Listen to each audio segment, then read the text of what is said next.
네, 오늘 저는 여러분과 함께 위대한 인물, 위대한 영웅에 대해서 살펴보고자 합니다. 여러분, 사람들은 아주 오래전부터 영웅을 갈망해 왔다고 합니다. 자신의 힘을 사용해서 위기에 처한 사람들을 돕고 그들을 구원의 길로 인도하는 그 영웅을 아주 오래전부터 사람들은 꿈꿔왔다라고 합니다. 그래서 많은 만화, 많은 영화 이런 것들을 만들어내고 그것들이 많은 사람들의 관심을 끌기도 했었죠. 여러분, 이 세 영화 캐릭터 여러분 다 잘 아는 캐릭터라고 생각합니다. 영화를 통해서 한 번쯤은 여러분이 봤음직한 캐릭터죠. 첫 번째 캐릭터는 여러분 잘 아는 배트맨입니다. 배트맨은 자신의 부와 지성과 능력을 사용해서 어려움에 처한 어둠의 고담 도시 시민들을 살리는 일을 하는 사람입니다. 좋은 가문에 태어났고 편안한 삶을 보장받을 정도로 엄청난 재력을 가지고 있는 사람들이지만 늘 시민들을 지키고 구하기 위해 스스로 위험하고 어려운 현장으로 뛰어드는 그런 인물입니다. 두 번째 인물은 다 아시죠? 슈퍼맨입니다. 하늘을 날고 총알도 그를 뚫지 못하는 막강한 힘과 능력을 가졌지만 영화를 보면 슈퍼맨은 늘 그 힘을 가지고 군림하지 않고 가장 낮은 자리에서 위기에 처한 사람들을 돕고 구원하는 그런 모습을 보여주는 인물이죠. 세 번째 캐릭터는 스파이더맨입니다. 어느 날 우연히 얻게 된 힘과 능력으로 시민들을 돕고 그들을 위해 헌신하는 인물이죠. 여러분이 세 인물의 공통점이 있습니다. 두 가지 공통점이 있는데요. 첫째, 자신이 가진 능력을 자신을 위해 사용하지 않고 늘 남을 돕고 남을 구하는 데 사용한다는 것입니다. 그러다 보니 늘 수고와 헌신과 희생을 마주하는 삶을 살았던 인물들. 두 번째 공통점은 뭐냐면요. 이들은 늘 자신들의 정체를 숨기고 살아간다는 것입니다. 영광과 인기를 얻으려 하지 않고요. 묵묵히 남을 돕고 살리는 것을 인생의 목적으로 두었기 때문에 이들은 늘 자신의 정체와 공로를 숨기고 살죠. 그래서 우리는 이들을 뭐라고 부르냐면 영웅이라고 부르죠. 슈퍼히어로 이렇게 부릅니다. 애석하게도 이 사람들은 실존 인물은 아니죠. 영화 속의 캐릭터이지만 사람들이 이 영웅을 얼마나 좋아하는지 이 영웅들의 이야기를 담은 영화에 열광하고 매료되고 감동하는 것을 보게 됩니다. 우리를 포함한 이 세상 많은 사람들은요, 사실 낮아지려고 하지 않습니다. 우리는 늘 높아지고 싶어 하죠. 남을 섬기고 싶어 하진 않습니다. 섬김을 받고 싶어 하죠. 우리는 사람들을 세워주고 그들을 일으켜주기보단 우리가 인기와 명예와 권세를 누리고 싶어 합니다. 그것들을 성공이라는 이름으로 포장하고 우리는 그 성공을 위해 돈과 힘과 권세를 얻고자 노력합니다. 그런데 여기 있는 이 영웅들은 우리가 추구하는 것과는 완전 반대의 삶을 살아가고 있죠. 우리는 본능적으로 알고 있습니다. 진정 바른 삶, 정말 멋진 삶은 누리고 군림하는 인생이 아니라 자발적으로 낮아지고 겸손하고 남을 섬기고 돕는 삶이라는 걸 우리는 알고 있습니다.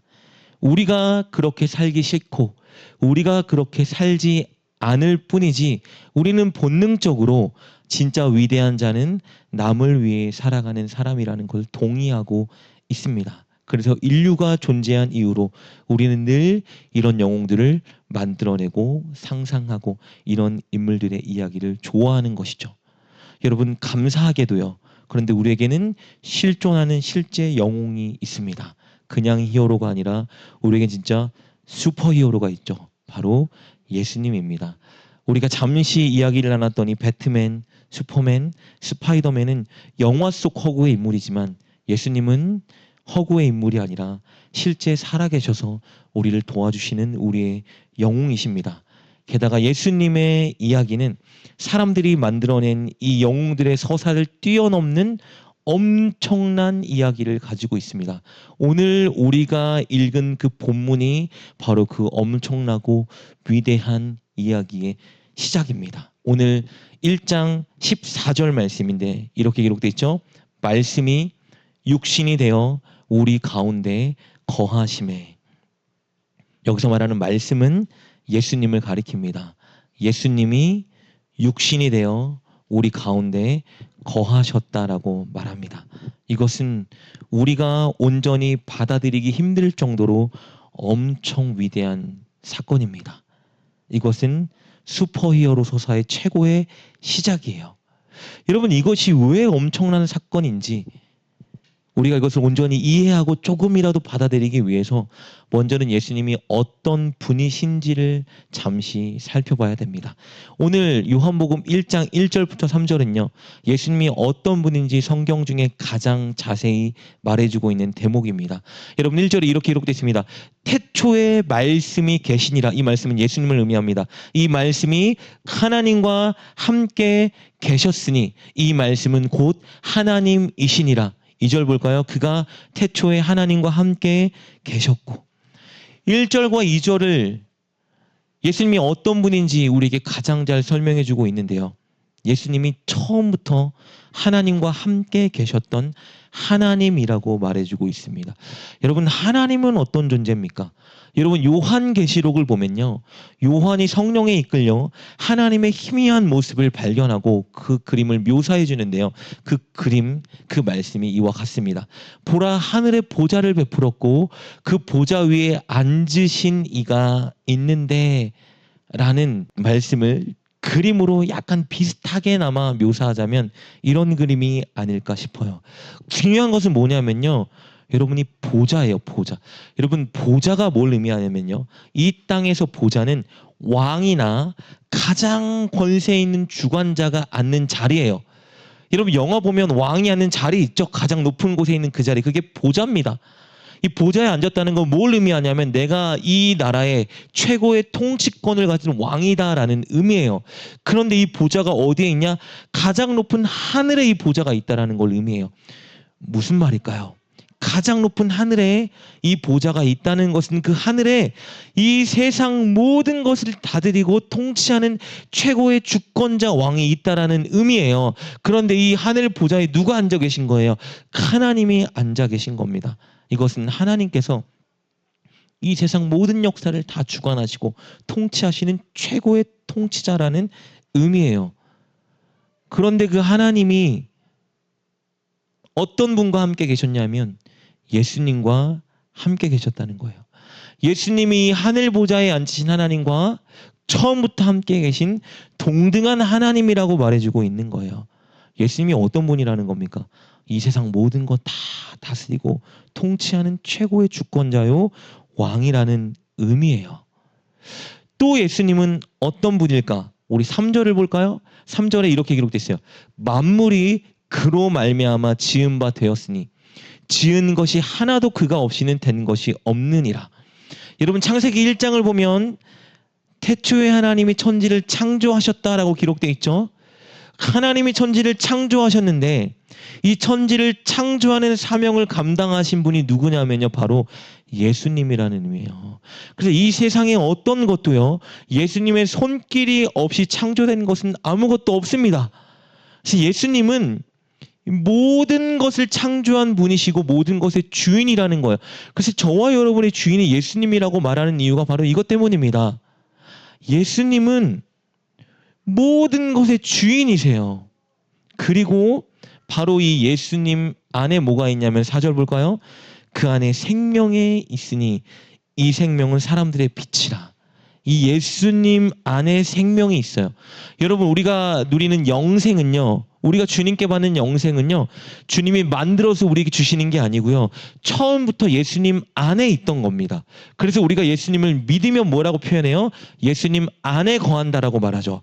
생명의 근원이신 예수님 안에 거하기 때문에 우리는 영원한 생명을 누릴 수 있게 되는 거예요. 그래서 12절에 이렇게 말하고 있죠. 영접하는 자, 곧 그 이름을 믿는 자들에게는 하나님의 자녀가 되는 권세를 주셨으니, 무슨 말이에요?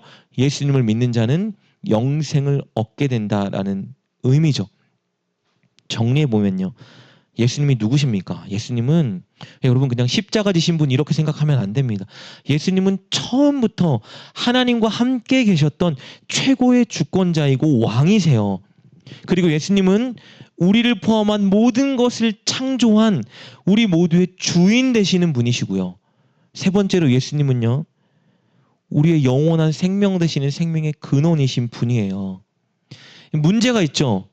문제는 뭐냐면 그런데 세상이 우리가 바로 이 예수님을 알지 못한다는 게 문제인 거예요. 오늘 요한복음 1장 9절 10절 말씀은 이렇게 기록되죠. 참빛 곧 세상에 와서 각 사람에게 비추는 빛이 있었나니 그가 세상에 계셨으며 세상은 그로 말미암아 지은 바 되었으되 세상이 그를 알지 못하였고. 문제는 우리가 주님을 알지 못하는 거예요. 왜냐하면 우리는 빛이 아니라 어둠을 사랑하고 좋아하기 때문이에요.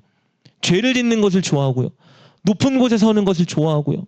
돈과 명예와 욕심과 쾌락과 이런 것들을 좋아하기에 주님을 알 수 있는 믿음의 눈이 열리지 않는 것이 문제입니다. 사단의 노예가 되어서 세상의 가치관에 빠져서 늘 죄를 짓고 살고 결국 심판과 영원한 사망에 놓이게 될 운명에 우리가 처해진 거예요. 그래서 하늘 보좌에 계셨던, 아까 그 보좌에 앉아 계셨던 예수님이 아주 중대한 결단을 내리신 겁니다. 어떤 결단이에요? 내가 직접 인간의 몸을 입고 인간의 틈에 내려가서 그들에게 진리의 말씀을 전하겠다. 이것이 주님이 내린 중대한 결단입니다. 이것이 바로 오늘 봤던 14절 말씀이에요. 말씀이 육신이 되어 우리 가운데 거하심에. 여러분, 예수님은 하늘 보좌에서 영광을 누리던 분이셨고요. 모든 것의 창조주이기 때문에 모든 통치권을 가지고 자유를 가지고 계셨던 분이세요. 근데 그분이 우리를 살리기 위해서 우리와 같은 인간의 육적인 몸을 입고 이 땅에 내려오셨습니다. 누가 떠밀어서 내려오는 것이 아니고요. 스스로 결단하신 거예요. 인간의 몸을 입고 나를 알아채지 못하고 나를 바라보지 못하는 인간의 틈에 내가 내려가야 되겠다. 그래서 예수님은 원래 시간과 공간에 제약받던 분이 아니시고요. 누군가의 통치나 지배를 받던 분이 아니셨는데요. 우리에게 내려오기 위해서 이제 어떤 존재가 된 겁니까? 시간과 공간의 제약을 받고 인간의 아픔, 약함, 죽음, 관계에 제약받는 인간의 몸을 입고 이 땅에 내려오신 겁니다. 하늘에서 누리던 모든 영광과 권세를 다 버리고 가장 낮은 자의 자리로 내려오신 거예요. 그래서 신학자들은 예수님의 이 사건을 뭐라고까지 말하냐면요. 자기 비하라고 말해요. 자기 비하. 자기를 비하했기 때문에 낮출 수 있는 자리까지 최대한 낮췄기 때문에 이 땅에 내려올 수 있었다라고 말합니다. 여러분, 여기서 궁금한 것은 이것이죠. 왜 그런 선택을 하셨냐? 왜 하나님이, 왜 창조주가, 왜 생명의 근원이, 왜 영광과 권세와 자유를 누리던 분이 우리처럼 인간의 몸을 입고 제약된 유한한 인간의 몸으로 이 땅에 오셨을까? 그 이유는 한 가지입니다. 우리를 너무 사랑하시기 때문이에요. 우리를 너무 사랑하시기 때문에 당신을 믿고 따르지 않는 이 인간이 보고 듣고 당신을 믿음으로 구원받게 하시려고 이 땅에 오신 거예요. 그리고 자기 몸을 우리 죄를 사해주기 위한 희생물로 드리기 위해 우리 인간의 몸을 입고 우리 곁으로 오신 겁니다. 그래서 여러분, 이 14절 말씀이 예수님이, 신이, 창조주가, 하나님이 우리 인간의 몸을 입고 왔다고 말하는 이 성육신은요, 가장 위대한 사랑인 거예요. 가장 커다란 자기 포기이고 낮아짐이라 말할 수 있는 것입니다. 오늘 이 요한복음 1장 14절은요, 이 세상에서 찾아볼 수 없는 가장 위대한 사랑을 선포하는 말씀인 겁니다. 여러분, 그런데요, 예수님이 이런 이유로 우리를 사랑하기 때문에 우리를 살리기 위해서 이 땅에 육신의 몸을 입고 오셨는데요, 오실 때 왕의 가문으로 오신 게 아니에요. 잘난 집안 출신으로 오시지 않았습니다. 예수님은 가장 가난한 집안 출신으로 오셨고요, 이 땅에 아기의 몸을 입고 탄생할 때에 우리가 상상할 수 없는 가장 낮은 자리에 누이셨습니다. 우리 누가복음 2장 5절부터 7절 말씀인데요, 그 약혼한 마리아와 함께 호적하러 올라가니 마리아가 이미 잉태하였더라. 거기 있을 그때에 해산할 날이 차서 첫 아들을 낳아 강보에 싸서 구유에 뉘었으니 이는 여관에 있을 곳이 없음이러라. 예수님이 탄생할 때에 당시 로마 황제가 모든 지배국에게 명령을 내렸습니다. 그 명령은 인구 조사를 하라는 명령이었어요. 로마가 명령한 인구 조사는요, 이 피지배국 사람들이 어디에 살고 있는지, 세금을 정확히 냈는지, 그것들을 조사하기 위해 내린 거예요. 그러니까 쉽게 말하면 세금 내게 만들려고 여러분 이 명령을 내린 겁니다. 오늘날로 치면요, 정부가 갑자기 전 국민에게 자, 기간을 딱 일주일 줄 테니까 이 안에 본적지로 돌아가서 반드시 주민등록, 세금, 신분을 다 신고해야 된다. 그렇지 않으면 가만두지 않겠다 명령이 떨어진 거예요. 때문에 예수님을 잉태하고 있던 만삭의 마리아와 요셉이 갈릴리에서 베들레헴까지 갈 수밖에 없었던 겁니다. 그런데 그들만 간 게 아니잖아요. 베들레헴 출신의 모든 사람들이 다 베들레헴으로 몰려드니까 당연히 여관에 남는 방이 없었겠죠. 근데 베들레헴에 도착했는데 마리아가 예수님을 지금 출산하기 직전이 다가오는 거예요. 여기저기 찾아봐도 마땅한 장소를 구하지 못했습니다. 그러다 한 집에 사정사정했던 것 같아요. 그래서 그 집안에서 가축을 집안에 보호하고 있는 그곳을 마리아에게 내준 거예요. 그래서 가축이 머무는 그곳에서 예수님을 출산하게 된 겁니다. 그리고 예수님이 출산하자 강보에 쌓여서 어디요? 구유라고 말하는데 쉽게 말하면 구유는 뭐냐면 여물통이에요. 짐승이 여물을 받아먹는 짐승의 밥그릇입니다. 거기에 예수님이 누이신 거예요. 왜 이렇게까지 해야 됐을까요? 하늘 가장 높은 곳에 계시던 분이 우리를 살리겠다고 인간의 몸을 입고 이 땅에 오셨다. 거기까지는 이해할 수 있는데 왜 하필이면 좀 왕가의 자녀로 오시던가, 좀 좋은 집안의 자녀로 오시던가, 최소한 평범한 집안의 자녀로 오시지 왜 하필이면 이렇게까지 낮고 천한 모습으로 이 땅에 오셨냐. 여러분, 왜냐하면요, 예수님은 공생의 기간 동안에 가장 낮고 천하고 소외된 자들의 친구가 되어주실 분이었기 때문에 이 자리로 오신 거예요. 단순히 높은 자리에서 군림하고 명령하면서 이게 복음이다, 나를 믿고 따르라 이렇게 말씀하신 게 아니고요. 가장 낮고 천하고 소외된 자들의 삶을 이해하고 그들의 아픔과 어려움을 공감하면서 그들에게 찾아가서 그들을 구원의 자리로 인도하기 위해서 직접 당신께서 이 가장 천한 자리를 선택하고 오신 겁니다. 우연히 이때 탄생한 게 아니고요. 우연히 어찌 하다 보니까 짐승 여물통에 누인 것이 아니고요. 당신께서 스스로 선택하신 거예요. 그 자리가 가장 낮고 천한 자리입니다.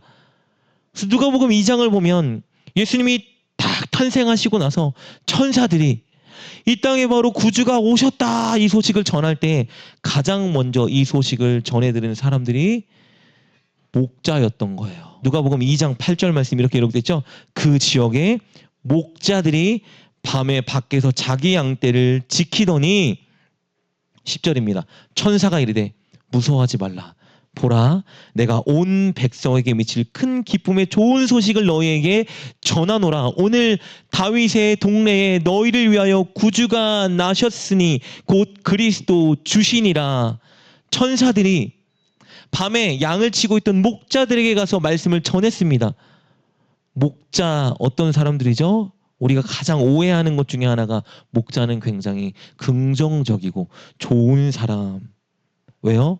성경에 보니까 다윗도 목자였고 하나님을 이스라엘을 양으로 하나님을 그들을 기르는 목자로 비유하고 예수님을 우리의 가장 좋은 목자라고 생각하니까 목자하면 굉장히 좋은 이미지를 떠올리지만 그렇지 않습니다.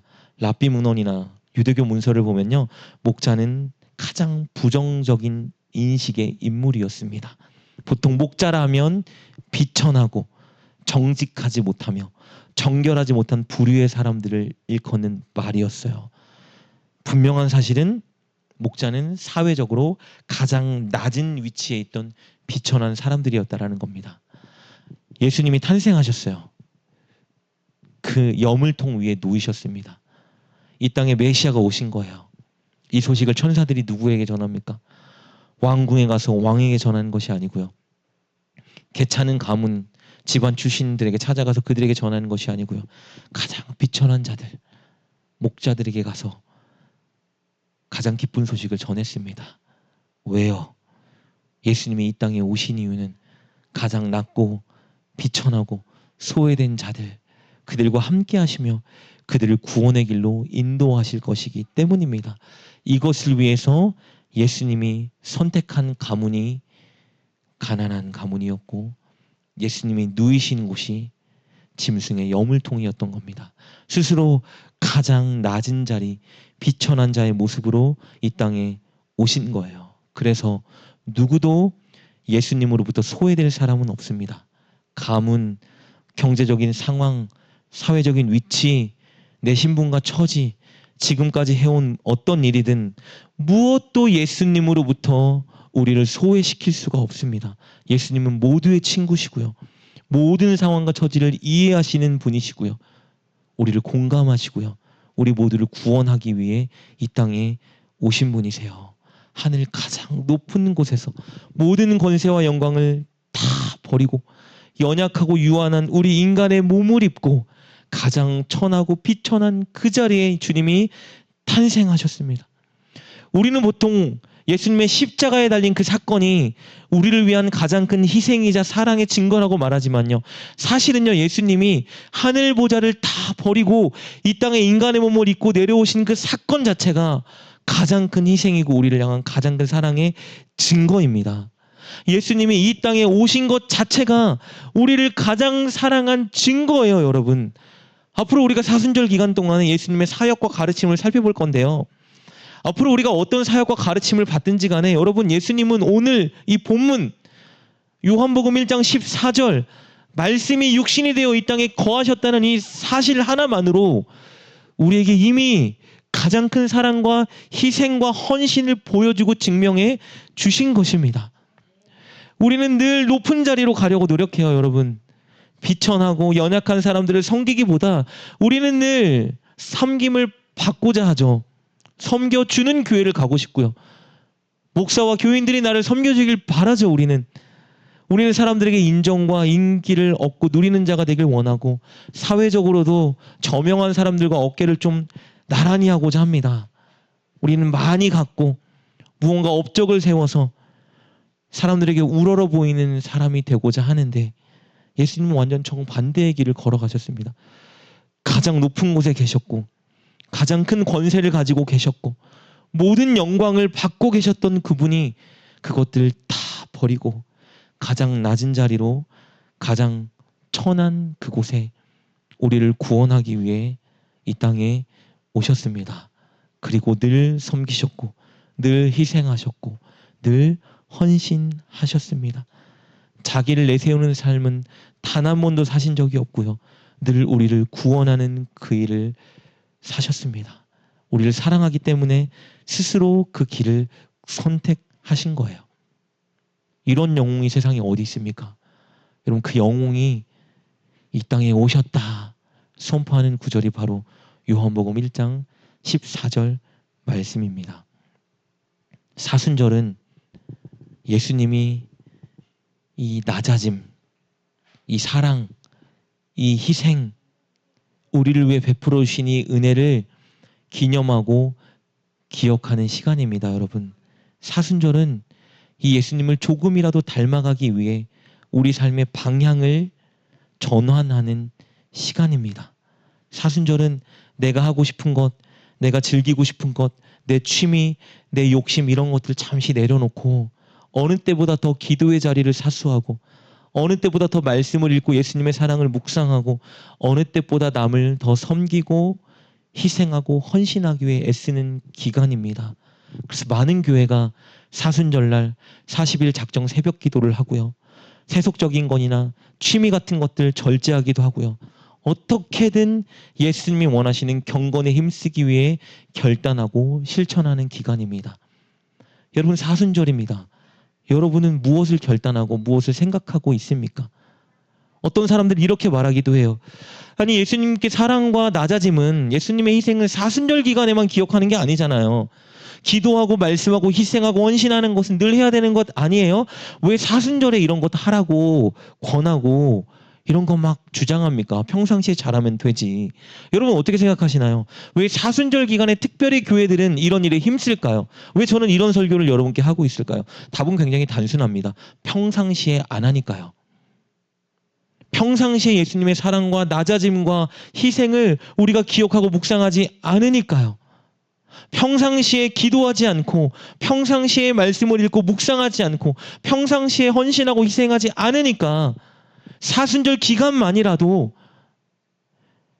이 일에 몰두하자 교회와 많은 그리스도인들이 정하고 노력하고 있는 것입니다.